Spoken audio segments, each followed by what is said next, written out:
Hello and welcome to CCTV Channel 17. This is Ali's Corner, and today we have distinguished guests from Burlington, from around the state of Vermont, to talk about something really specific, an initiative of the Burlington city around strengthening partnership between around the world. And one of the program of the city is called the Sister City Program.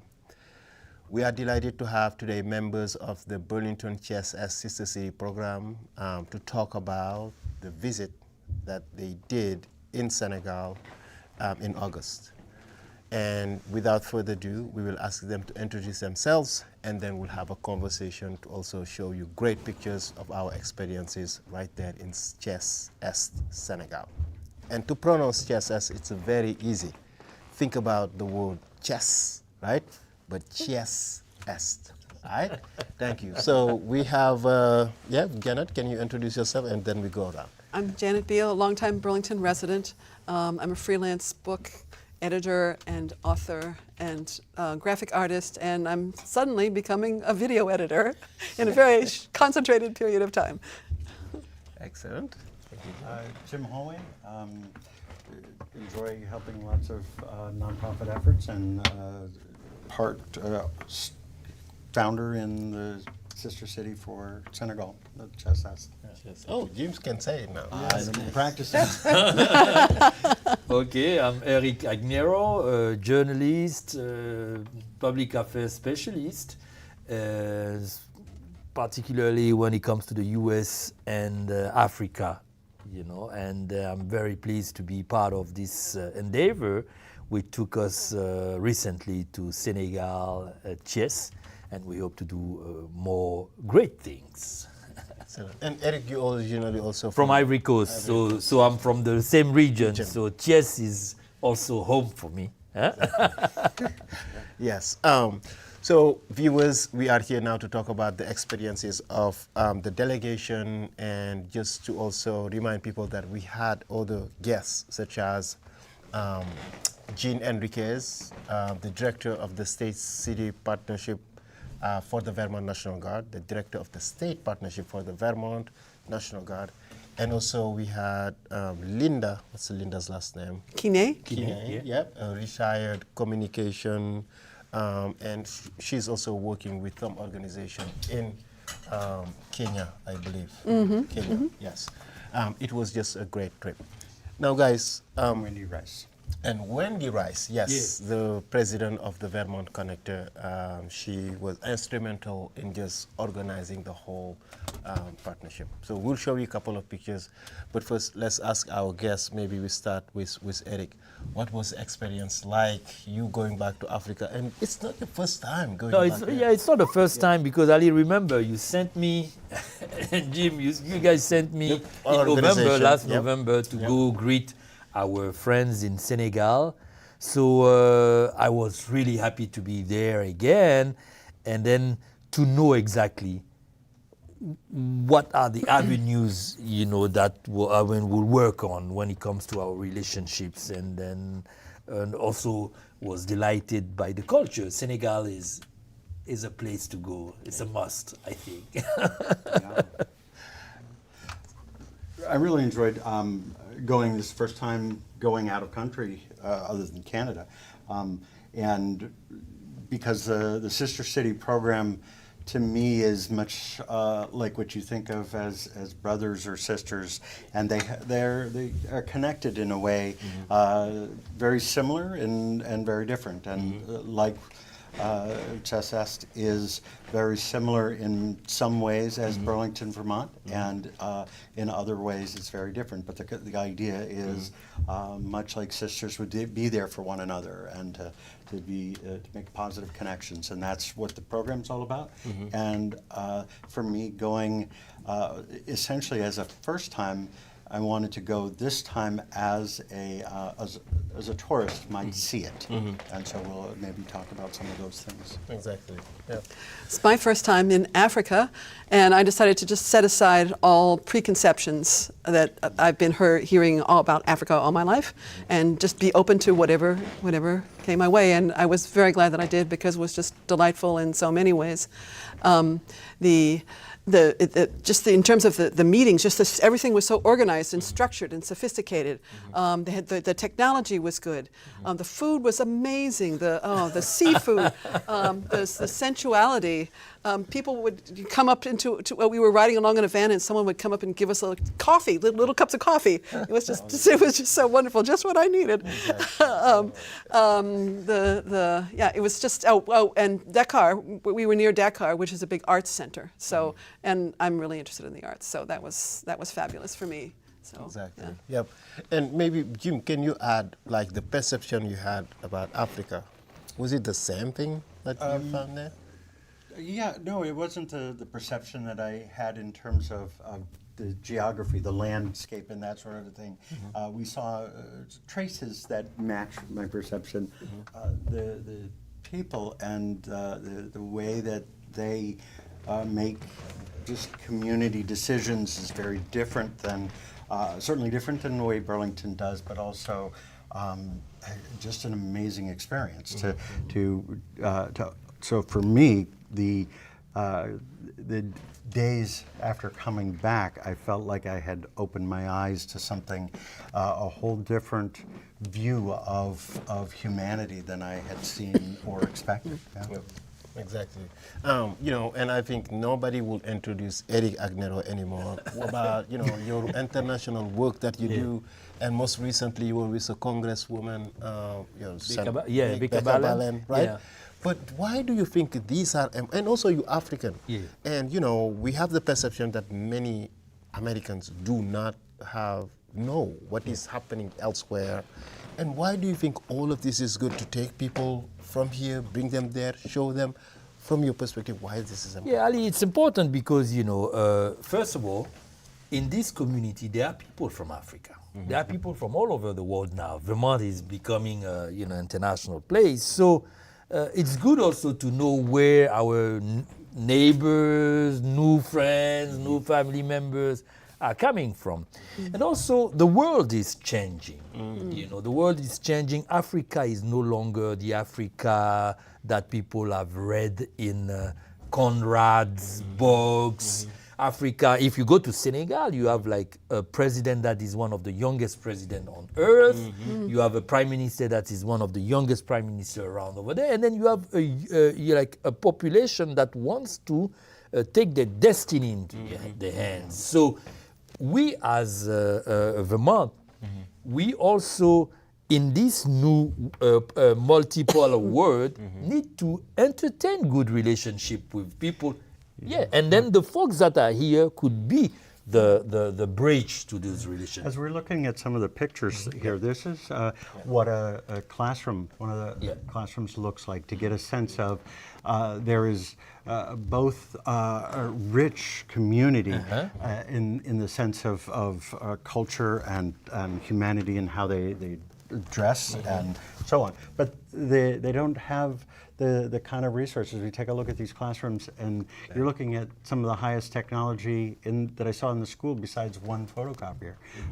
These are the kinds of things that sister cities really do provide for one another. Is perhaps we'll find a opportunity to do some fundraising to help in schools like this, to help with so that the learning is better. That was one of the four pillars that we worked with the officials of the city, and perhaps we'll talk about some of the other three pillars. But, and then beyond the aid or whatever, Senegal and Africa and all these countries have resources, have businesses that could be beneficial to Vermont. So we have people like Eric, Ali, and many community members that could be ambassadors, could open gates for Vermont. Like if you take, for example, my example, and then Ali, I will leave the floor. I'm trying to create a connection between the Ivory Coast, which is the largest producer of cacao, cocoa, and Vermont, that is like a hub for good chocolate. So if we have friends in our Ivory Coast, because they also are part of our communities here, they could open gates for us over there. So, and also help us find another way of approaching the Africans, you know, so that we don't come on our big horses. And And, you know, I think that's a very good point. And also, you know, one of the 4 pillars, you know, I think the state of Vermont is also working on a state partnership. State sister which is called the S30 bill, an important one for the state of Vermont to identify 3 state partners across the world, and we hope that Senegal will be part of it. But, you know, I think it would be also very important to circle back around the 4 pillars of the sister cities. You mentioned one of them, which is education. I think we talked about environment. There is also healthcare, and also the culture, right? But, you know, before we give the floor to Jim, you know, how did you find the way in which they provide the services in education and also in health, from the perspective of a, you know, Vermonter, a white woman journalist? What was that experience for you? Well, I thought there was a strong commitment to education. I think it emanates, it's part of Senegalese history. It goes back to the founding president, who thought that it was very important for people to, in some ways more important for citizens to cultivate their minds than it is for the government to help citizens cultivate their minds, rather than in addition to economic development and industrial development. He placed a high priority in that. So I found that aspiration remained a beacon, even as education seemed very underfunded, at least in many of the places that we saw. But I also saw a lot of ingenuity in trying to, you know, work with the materials that were at hand, and so in this classroom that we were looking at where the desks, you know, there's crowded like 4 students instead of 1 on the desks, and some of them are broken, and yet you look at what's on the chalkboards, and it's like really sophisticated math, you know. It's interesting. Some doctors, I don't know if it's from the experience of the National Guard in Senegal, but I don't know if Jean was telling me that the doctors from Vermont like to learn from their Senegalese counterpart, as at least to know how to, you know, work with so many, so limited resources, and have to make, you know, your brain works more than the technology. So we have a lot to learn to how these folks, their wisdom, you know, when it comes to thriving with so less resources. But also we have to be there to help them develop also those resources. Absolutely. And that's the, when you talked about the cacao, there's the idea of bringing commerce to any part of a country where some of the resources are thinner than we might expect, but as you draw the contrast to what's on the board versus seeing that 4 people fit in a chair, that isn't half enough for me. But that when we came back, we meet with the superintendent of schools in Burlington and some of his people, and talk a little bit about sister schools and how that kind of thing can work.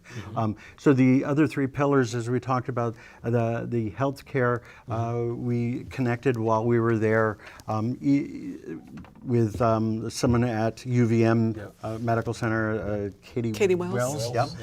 And so it's interesting that we were, for this particular trip, we were there in part to take in the experiences, but the other part was a working week. We went, and so we had picked the 4 pillars, and there's so much to talk about, both sides, both directions, that we could only get to 2 with depth and a promise to continue to keep the conversation going. So we definitely see in the healthcare area that so little does so much. And there's two ways to look at that. On the one hand, you look at it as oh my goodness, how do they take care of people? When we walk into our community health centers and see what is there, and then go into their newest health center.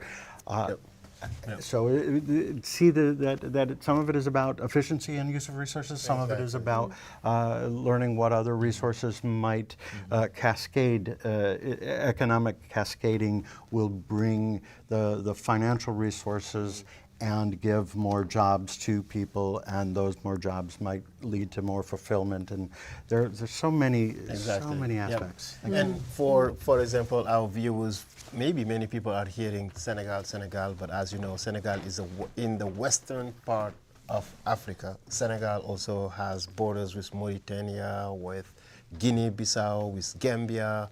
It's the furthest West African country in Africa. Yeah, but it's interesting because it's just across the pond. Exactly. I mean, you know, we are like 6 hours.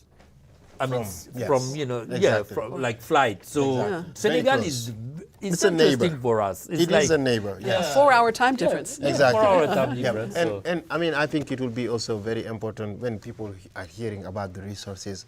How did we get there? I think it will be very good to highlight the support of the city of Burlington with their financial donations, the Parmelo Foundation, Parmelo family, specifically Ernie Parmelo, Robin Lloyd, also a longtime Burlingtonian, peace activist in the city of Burlington, and just Alliance Française as well. And I think all of those made this trip of great, wonderful Burlingtonians there for a work session to understand what are the issues. Now, I think it will be also very important to also let people know, I think, Jim, you talked about it a little bit. There were aspects of tourism as well. What are the places that you went? You talked about the food. Oh my God. Do you and the closing? Can we talk about that aspect as well? Yeah, whoever can start. Well, for one thing, there was no over-tourism. I'll tell you. You don't have the problem of millions of people traipsing through the streets like you have in so many European cities. So that was a great pleasure. One of the places that might be interesting to tourists is this natural reserve we went to called Popengine. It was originally just sand dunes, but it was landscaped and cultivated by a collective of, I think, 1,300 women who curated it into a nature reserve. And we saw monkeys. There's a lot of wildlife there. The beaches are beautiful. Wow. Just in terms of classic tourist destinations, that's great. And you know, when I told people here I was going to Africa, they all thought I was going to go see, you know, big animals.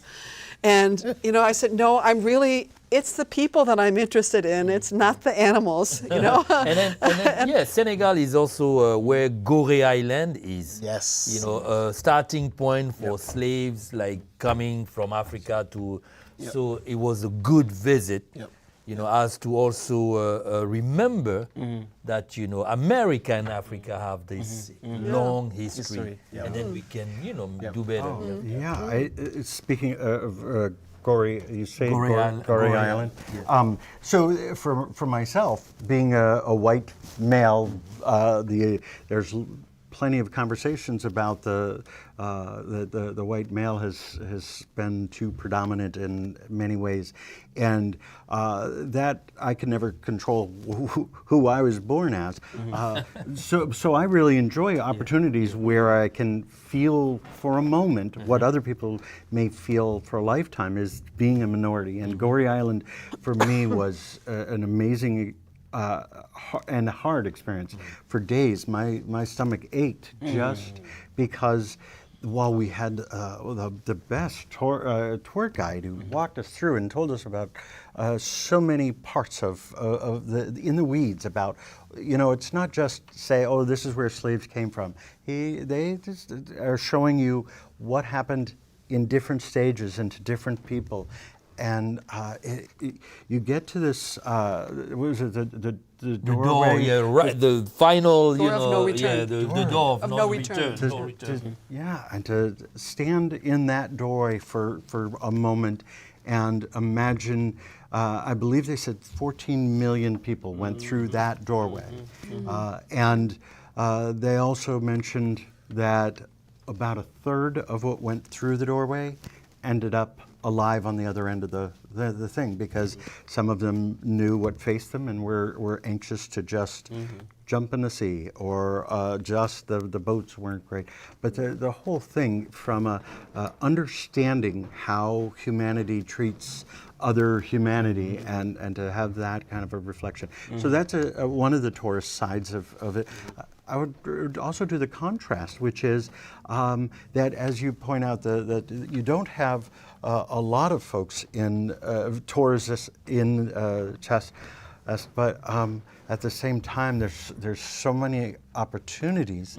And one of the ways that occurs to me that we can be helping them from an economic point of view is if we go there as tourists, enjoy the food, and maybe purchase some of the items that they're selling. That brings new money into their economy, and that money can then bring up so many things that they're proud of and make even more so. So it can be a fact. And I mean, yes. Eric? Yeah, and Ali, Senegal is a safe place. I'm from the region. I've been a journalist. I went around, and Senegal is not only safe because you don't have wars, but it's safe intellectually. It's safe because it's a 95% Muslim country, yet Christians are respected, protected, but also the country works by the Christian calendar. They could say, okay, we are 95% Muslim, Sundays will be just go to work. No. So Senegal is, I mean, for Vermonters, to me, it's a very nice dive into Africa. Of course. Oh, yeah. Of course. Another aspect that's very, very familiar to Vermonters is this the commitment to democracy that we found there. You know, it seems like the world is lining up into camps between autocracy, countries that are moving toward autocracy, and those that are committed to democracy. And Senegal is on our side, and it's not like they have an ideology. I didn't encounter political ideology or anything. That was just more a commitment of democracy in the sense of everyone participates, and you do what you can to help to improve the welfare of the people. Full stop. Never mind ideology. Exactly. Just do that. Yes. And that was. I think we can learn from that. You know? Exactly. Yes. You know, I think it also, you know, we went there. We identified what are their priorities. We identified also what are the needs, all of it, right? And there is also commitment from Burlington, from us, from the organization, to continue to support them, right? But I think it will be important also to point out that there is this existing partnership that exists prior to the sister city, which is the Vermont National Guard and the state of Senegal. 15 years of military partnership, and now being strengthened with the civilian people, the civilian aspect. And I think it would be also important for people to say thank you to CCTV as well. Oh, big time. You know, we had cameras and all the gear. I mean, we're working on a video. If we didn't have like that equipment from CCTV, and then people over there wants to collaborate with CCTV, so we might put CCTV in touch with Town Meeting TV. Town Meeting TV. And you know, maybe talk about the documentary that you guys are working on, Janet and Eric, and a couple of articles you already wrote about the trip or related elements. I'm involved with the Alliance Française, so the first thing I had to do was write an article for my homies there. So it's on the website of aflcr.org. Okay, but we took a lot of video. In fact, it was so hard. Just the first step, just organizing and downloading everything was a whole challenge in its own right. But we're sorting through it and putting through and organizing it by theme and working on like videos of several lengths. Some more long form that go into more detail about the trip and our impressions there and the purpose of the delegation and the conclusions that we arrived at. And some are going to be shorter. There'll be like 10 minutes, there'll be 3 minutes. They'll be used for different purposes. So, so thank you, Janet, for the work that you're doing. Also, we think that, and Jim is trying to have us think about it, maybe a meeting, a summit or some kind of one day event where we will present what the opportunities, and also try to rally the business community here, the political community here, the schools, so that maybe also we can organize trips to Senegal. Senegal is one of the countries where I will take Vermonters with no worries. Exactly. And through history also, it seems that all Senegalese president made it here to Vermont as well. 71, Senghor, you just saw, was here. 2014, Macky Sall and Abdoulaye Wade, all of them are here, right? And it seems also soon we hope that the new president, Bassirou Diomaye Diakhar Faye, will make it here. But it seems we only have a couple more minutes. But how about we talk about this, the summit that you're talking about? Like, will it be tied with bringing the mayor of Thiès as here? And when, like, maybe, or it's just a perspective you need to open for next time? Early days, yes, early days in doing it. I think that in part the summit, I think I would like to have that as much a starting point about finding ways that people who have come here to the United States and have made their home, their roots are somewhere in Africa. And so you mentioned the National Guard. National Guard engages in several of the countries. The state of Vermont with Bill S-30, they are exploring the idea of how does the state to country state work, and so on. So the idea will be that we'll get a date and time for the details of it, but it really will be to allow, make it possible for people to experience and help in the process. Exactly. Thank you. Yeah, I mean, this will be a very interesting opportunity for people to understand that beyond going to Gorée Island, there's business. And if we secure business between Senegal and Vermont, then maybe the businesses will be those who will sponsor these schools, and give some equipment here and there, because we need to find that money. And the best way to do that is to do business, and business also create peace, consolidates peace. So, excellent. Where people can find the articles you already wrote, like what website? www.aflcr.org. There's one. And we're also in the process of creating a website for the Sister Cities program itself. It's a little. It should be ready sometime in October. So everything we do will be featured there. And And in the meantime, for Sister Cities, the URL that will get you there right now goes to just a dashboard about Sister Cities worldwide. There are thousands of these as cities, as states, and as schools, sister of each of those, founded by the UN in the 40s after World War II. Sister-city.us. Exactly. Yep. Wonderful. I think we cannot say thank you enough to the people who sponsored the trip. Again, Parmolo family, thank you so much. The Vermont National Guard, I think, thank you so much. Robin Lloyd, thank you so much. And hopefully next time you come with us. And also CCTV, Town Meeting Television, which I believe now is no longer Town Meeting, but World Meeting Television. Yes, we can do that. CCTV is there alongside there, to just connect the Vermonters and also to connect the rest of the world. This was Ali's Corner. We know it's really short, but really thank you so much. And hopefully we'll connect very soon with Senegal defending. Just the beginning. Just the beginning. Get a hold of us. We'll talk. Wonderful. Thank you all so much. Oh, great. Great show, guys.